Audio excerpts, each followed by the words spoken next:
Manchester United has welcomed the Greater Manchester Growth Plan announced on Thursday, including backing for the Old Trafford Regeneration project.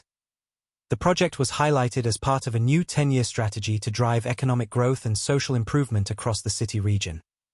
Mayor Andy Burnham hailed the Old Trafford Regeneration project as the UK's biggest sports-led scheme since the London 2012 Olympics, creating a new leisure and business destination and 15,000 new homes around a new 100,000-seat football stadium that he confirmed Lord Sebastian Coe, who led delivery of the 2012 Olympics, as chair-designate of a new mayoral development corporation set up to drive forward the Old Trafford scheme. There was also an initial commitment of £26 million for 382 new homes as part of the Trafford Wharf development, the first major investment in the Old Trafford regeneration area.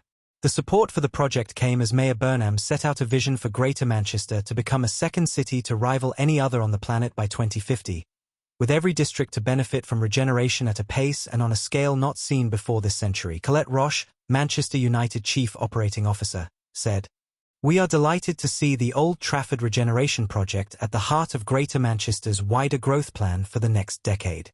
We want to build the world's best football stadium as a new home for Manchester United and a venue fit for the biggest international events, including the 2035 FIFA Women's World Cup, surrounded by a vibrant business, leisure and residential district served by excellent transport links. We are determined to play our part, together with other stakeholders, in making this vision a reality and unlocking the huge benefits it can deliver for the surrounding community and wider region." A report from Oxford Economics previously estimated that the Old Trafford Regeneration project could add an estimated £7.32 billion annually to the UK economy, creating 91,600 new jobs. Manchester United's U18 Premier League Cup tie against Birmingham City, scheduled to be played at Carrington on Saturday, has been postponed. The 12 o'clock Greenwich Mean Time kickoff, which was due to be shown live on MUTV, has been rearranged due to illness in the Birmingham camp. Darren Fletcher's Young Reds side will now host the Midlands outfit at our training ground on Wednesday the 17th of December, 1 p.m. Greenwich Mean Time start. United have already beaten Brighton, 4-0, and Middlesbrough, 2-0, in the Cup campaign and topped the Group G table ahead of the rearranged fixture, our last of three at this stage of the tournament. We wish those impacted at Birmingham a speedy recovery and look forward to hosting them next month. Why I Love, pop star Olly Murs discusses all about his beloved Manchester United. The Premier League will from next season move to a new system of financial fair play, FFP, based on squad costs. The clubs met in London on Friday to vote on three possible methods of replacing profit and sustainability rules, PSR. Squad cost ratio, SCR, got 14 votes in favour and 6 against, which is the minimum number that is required to exact a rule change. Overall squad costs from next season will have to be limited to 85% of a club's revenue, although teams competing in Europe will have to adhere to UEFA's maximum of 70%. Squad costs comprise player and manager wages, transfer fees and agents' fees. Rules around sustainability, which set out a club's financial spending plans over the medium and long term, were passed unanimously. When does the 2026-27 Premier League season start? The Premier League has announced the start and end dates for the 2026-27 season. The first round of fixtures will take place across the weekend of the 22nd of August, 2026, a week later than previous seasons. The later start allows rest time for players, 89 clear days from the end of this season, and 33 days from the 2026 World Cup final.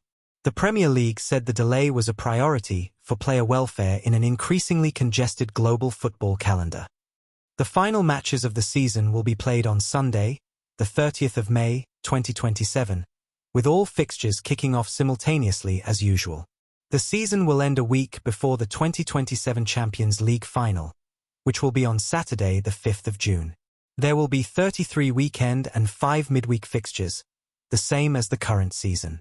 For the festive period, the Premier League have said no two-match rounds will take place within 60 hours. It has not been confirmed if there will be any fixtures on 24 December 2026. However, as Boxing Day falls on a Saturday, the Premier League has said there will be more matches scheduled than this season, when there is only one.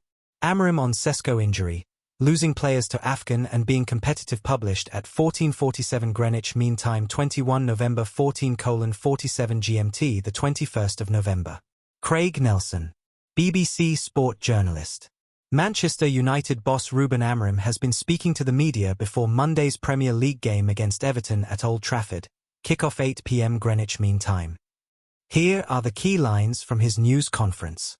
Times Benjamin Sesko and Harry Maguire will miss the Everton game, while Kobbie Mainoo is a doubt after missing training. Times Sesko is expected to be out for a few weeks, but Amorim added, "It is not that serious. He is doing the recovery and he is feeling better. So in a few weeks I expect to have Ben." Times Amorim expects to have Sesko back about the same time as Bryan Mbeumo and Amad Diallo leave the squad to join up with Cameroon and Ivory Coast respectively for the Africa Cup of Nations, which starts on the 21st of December.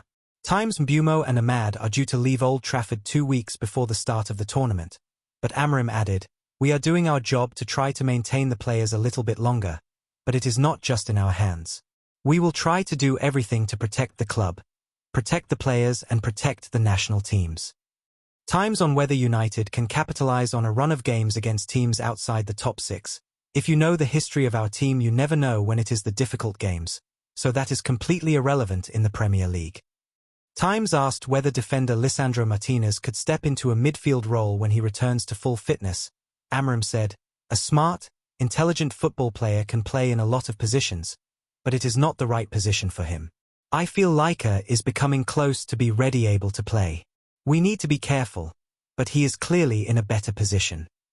Times Amorim cast his mind back to his first game as Manchester United manager a year ago, saying it was clear to him the Premier League was the best league in the world and Manchester United were maybe the best team in the world, but it was a big job with a lot of work.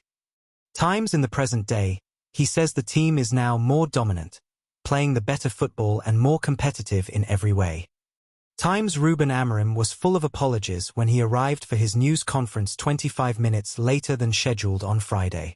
Times the assembled journalists had already been told the planned 13:15 Greenwich Mean Time start time would be delayed as training had started late.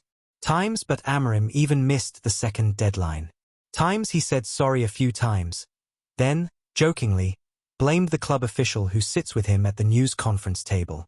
Times when he was leaving, he asked the journalists not to write it was the official's fault. Times the Premier League does not like clubs to hold their media conferences after 13:30 on a Friday, even if, as in this instance. Thank you for listening.